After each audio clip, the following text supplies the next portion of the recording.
లేదేమో అనేటువంటి ఒక అనుమానం ఉందండి. విమర్శలు చేసేవాళ్ళు చాలామంది ఉంటారు, కానీ ఒక్క విషయం మీరు గుర్తుపెట్టుకోవాలి. నేను ఆ రోజు హైదరాబాద్ని అభివృద్ధి చేశాను,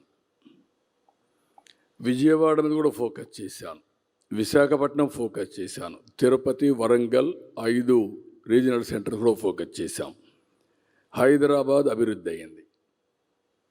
దానికి కారణం ఇన్ఫ్రాస్ట్రక్చర్ కానీ అక్కడ ఉండే పరిస్థితులు కానీ ఒక సిటీలోనే వస్తాయి, ఎక్కడైనా సరే.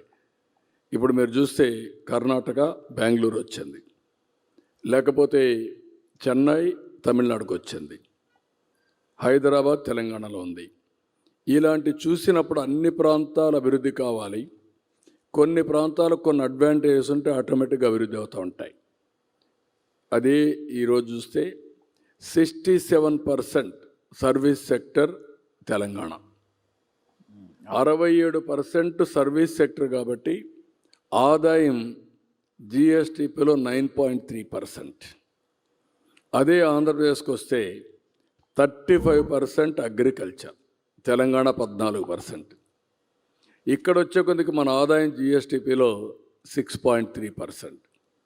3% జిఎస్టిపిలో రాష్ట్రానికి వచ్చే ఆదాయానికి డిఫరెన్స్ ఉంటుంది. సర్వీస్ సెక్టర్ మ్యాక్సిమం ఇన్కమ్ ఇస్తుంది. అందుకే ఆ రోజు నాలెడ్జ్ ఎకానమీకి వెళ్ళాం, అది నిజమని ప్రూవ్ అయింది.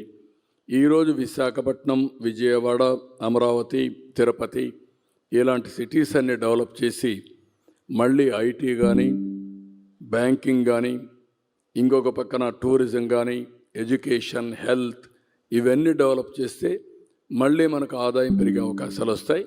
ఒక పక్క ఇవి చేస్తూనే వ్యవసాయం మేజర్గా ఉంటుంది కాబట్టి వ్యవసాయ ఆధార పరిశ్రమలు కూడా వెళ్ళాలి, ఫుడ్ ప్రాసెసింగ్ కూడా వెళ్తే ఇది సాధ్యం అవుతుంది. దానికి నేను డీటెయిల్డ్గా తయారు చేసింది మీరు చూస్తే చాలా స్పష్టంగా తయారు చేశాం. రాబోయే రోజుల్లో ఏ విధంగా ఏ సెక్టర్ ఏ విధంగా ట్రాన్స్ఫర్మేషన్ రావాలనో దానికి డీటెయిల్గా తయారు చేసి ముందుకు పోతాను. సరే, మళ్ళీ మనం ఎక్కడ స్టార్ట్ చేసామో అక్కడికి వస్తాను. నెక్స్ట్ 5 yearsలో అమరావతి, పోలవరం, అమరావతి ఫస్ట్ ఫేజ్, పోలవరం పూర్తవుతాయా? ఆ తర్వాత నెక్స్ట్ 5 yearsలో ఏం పూర్తి చేద్దాం అనుకుంటున్నారు? అంటే క్వాంటమ్ వ్యాలీ ఇట్లాంటివి ఏమైనా ఉన్నాయా? ఇప్పుడు మీరు చూసినప్పుడు కొన్ని ప్యారల్గా జరుగుతూ ఉంటాయి, కొన్ని ఫోకస్ పెట్టి కంప్లీట్ చేస్తాం.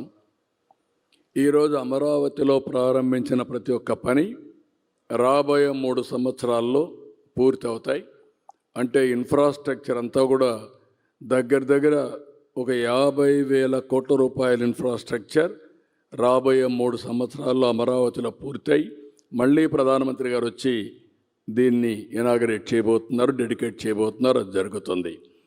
అక్కడి నుంచి ప్రైవేట్ సెక్టర్ పెద్ద ఎత్తున ఒక నాలెడ్జ్ ఎకానమీకి కాలేజెస్, యూనివర్సిటీస్, ఇప్పటికే 4-5 యూనివర్సిటీస్ వచ్చాయి, ఇంకా అనేక యూనివర్సిటీ తీసుకురావాలనుకుంటున్నాం. పోలవరం మీరు ఒకటి గుర్తుపెట్టుకోవాలి, పోలవరం 20కే పూర్తయి ఉండాలి. ఆ రోజు తెలుగుదేశం పార్టీ 19లో గెలుచుంటే 2021కి పోలవరం పూర్తయ్యేది. దానివల్ల రాను వీళ్ళు గడిచిన ప్రభుత్వం నిర్లక్ష్యం వల్ల డయాఫామ్ వాల్ దెబ్బతినడం, ఈరోజు ఆ డయాఫామ్ వాళ్ళంతా పూర్తి చేయడానికి మళ్ళీ రీవర్క్ చేయడం, అనేక సమస్యలు తీసుకొచ్చింది. అయినా కూడా కేంద్రం 12,000 కోట్ల రూపాయలు పోలవరం పూర్తిగా డబ్బులు కేటాయించారు. ఆ డబ్బులు ఖర్చు పెట్టి 2027 మిడ్లో కానీ, అంటే ఆగస్ట్ సెప్టెంబర్లో కానీ, ఈ ఇయర్ ఎండ్కి కానీ పోలవరాన్ని పూర్తి చేసి జాతికి అంకితం చేసే బాధ్యత ఎన్డీఏ ప్రభుత్వం తీసుకుంటాం. ఒక్క పోలవరం రాష్ట్ర రైతాంగానికి గేమ్ చేంజర్. మీరు ఒక్క విషయం గుర్తుపెట్టుకోవాలి, నేను అనంతపూర్లో కియా మోటార్స్ రావాలని ఆలోచించాను. ఆయన జగన్మోహన్ రెడ్డి గారు ఏది కాదో ఆ పిక్చర్ ప్రొజెక్ట్ చేసి ఇదిగో ఇది జగన్మోహన్ రెడ్డి అని చూపించి నమ్మించే ప్రయత్నం చేస్తున్నారు. చాలాసార్లు సక్సెస్ కూడా అవుతుంటారు, ఆయనకున్న మీడియా పవర్ వల్ల కావచ్చు, దాని మీదే ఆయన ఫోకస్ పెట్టడం వల్ల. కానీ నేనంటున్నది రియాలిటీలో మీరు చూడండి అని అడుగుతున్నా. Is it not misinformation? వాళ్ళు చెప్తున్నది మేము పవర్లో ఉన్నప్పుడు ఏ ఇండస్ట్రీస్ వెళ్ళాయి మళ్ళీ అడుగుతున్నా. ఇదిగో 1, 2, 3, 4,000 crore, 2,000 crore, 3,000 crore worth industries పోయినాయి. చెప్పమనండి ఒకటి. ఏవి రానివి ఏవి చెప్పండి. మేము అసలు మేజర్ ఫర్దర్ ఇండస్ట్రియల్ గ్రోత్కు డ్రైవర్ లాగా పనిచేసే పోర్ట్లు తీసుకొచ్చి పోర్ట్ బేస్డ్ ఎకానమీకి వేసింది. నాట్ ఓ సింగిల్ ఇండస్ట్రీ కాదు, ఇలాంటి ఇండస్ట్రీస్ వందలు రావడానికి అవకాశం ఉంది ఆ జోన్ డెవలప్ అయితే. ఊసి గుజరాత్లో జరుగుతున్నది చూస్తున్నాం. సో మనకు ఆ స్కోప్ ఉంది. సౌత్లో ఇలాంటి ఇంత ఫ్రీ ఇదిగా ఉండేది ఎక్కడా లేదు, కన్వీనియంట్గా. సో ఇది పెట్టింది ఇంత బ్రహ్మాండమైన ఫౌండేషన్ వేస్తే how can you ignore it? And ఇంకో పక్క పోయింది ఏదంటే ఒక ఇండస్ట్రీ పేరు చెప్పరు. ఇండస్ట్రియల్ రానివ్వరు, మళ్ళీ జగన్ వస్తే రానివ్వరు, సమాధి చేయండి, మళ్ళీ జగన్ వస్తే రానివ్వరు, సమాధి. నువ్వేం చేస్తావో చెప్పవే అంటే నువ్వు ఈ 5 ఏళ్లలో ఏం చేయాలనుకుంటున్నావు? ఎన్ని ఇండస్ట్రీస్ ఫౌండేషన్ వేశారు ఇప్పటివరకు? ఆ ప్రశ్న ముఖ్యమంత్రి స్థాయిలో పదే పదే మాట్లాడుతూ ఉన్నప్పుడు న్యాచురల్గా వైసీపీ ఆన్సర్ చేయాలి. ప్రజల్లో కూడా కొంత నిజమేనేమో ముఖ్యమంత్రి సింగపూర్ పోయి వచ్చిన తర్వాత మాట్లాడుతున్నారు. అందుకని నేను అడుగుతున్నా కదా, మాటకు మాట బదులు చేతల్లో ఏమో చేసామో చూడండి. మీలాంటి జడ్జెస్ ఉన్నారు. ఇప్పుడు వీళ్ళు ఎవరో వేటు న్యూస్ వాళ్ళన్నారు, ఇంకో media house come forward and judge yourself. Yes, YSRCP చెప్తున్నది అబద్ధం, ఎందుకంటే వాళ్ళు నిజంగా వాళ్ళు ఉన్నప్పుడు ఇండస్ట్రీస్ పోయాయి చెప్పండి 4. లేదా చంద్రబాబు నాయుడు చెప్తున్నది నిజం, ఎందుకంటే ఆయన చెప్పింది ఏమైంది అనేది ఆయన చెప్తున్న దానికి సంబంధించి ఇటువైపు వీళ్ళు ఆన్సర్ ఇవ్వలేకుండా అన్నారు. ఇప్పుడు మీరే అంటున్నారు ఏంటంటే లూలు అంటున్నారు. Lulu is not an industry first thing. దానికి నువ్వు వాళ్ళు సొంతంగా పెట్టుకొని వాడు లాభాలు ఆర్జించడానికి నువ్వు 100 కోట్ల రూపాయల ఆస్తి ఇవ్వడం అనేది ప్రజల ఆస్తి తప్పని మేము. కంపెనీల విషయం పక్కన పెడితే మళ్ళీ వైసీపీ వస్తే రాజధానిలో ఇప్పుడు 1,00,000 కోట్లు 60,000 కోట్లు 70,000 కోట్లు ఇన్వెస్ట్ చేస్తున్నారు. బిల్డింగ్స్ మీరు అనుకున్న నగరాల్లో కడుతున్నారు. మళ్ళీ వైసీపీ వస్తే ఏమవుతుందో, అక్కడ మనం ఇన్వెస్ట్ చేయొచ్చో లేదో, అక్కడ కంపెనీ పెట్టొచ్చో లేదో, అక్కడికి ఇన్స్టిట్యూషన్ పెట్టొచ్చో లేదో అనే భయం అయితే న్యాచురల్గా ఇన్వెస్టర్స్లో ఉంటుంది. అదేమైనా క్లియర్ చేయగలరా? అసలు రాజధానిలో ఇన్ని కంపెనీలు ఎందుకు పెడతారు? ఉంటే ఆఫీసులు పెట్టుకోవచ్చు కాదనం, కానీ రాజధానిలో వచ్చి ఇండస్ట్రీస్ పెడతారా? ఇండస్ట్రీస్ ఎవరు పెట్టరు కదా. రాజధాని ఈజ్ అడ్మినిస్ట్రేటివ్ సెంటర్. అది దానికి సంబంధించినంత వరకు మీరు ఇంతకుముందు కూడా అడుగుతున్నారు, ఆయన చెప్పడానికి ప్రయత్నం చేశాడు. దట్ ఈజ్ ఆబ్జెక్టివ్ టైప్లో ఎస్ నో అనేది కాదు క్వశ్చన్. ఫస్ట్ థింగ్ ఎందుకు కాదనేది మీకు తెలుసు. దాంట్లో ఇన్వాల్వ్ అయింది మేజర్ ఇది వచ్చి నా ఉద్దేశంలో అయితే ఆ ప్రొహిబిటివ్ కాస్ట్.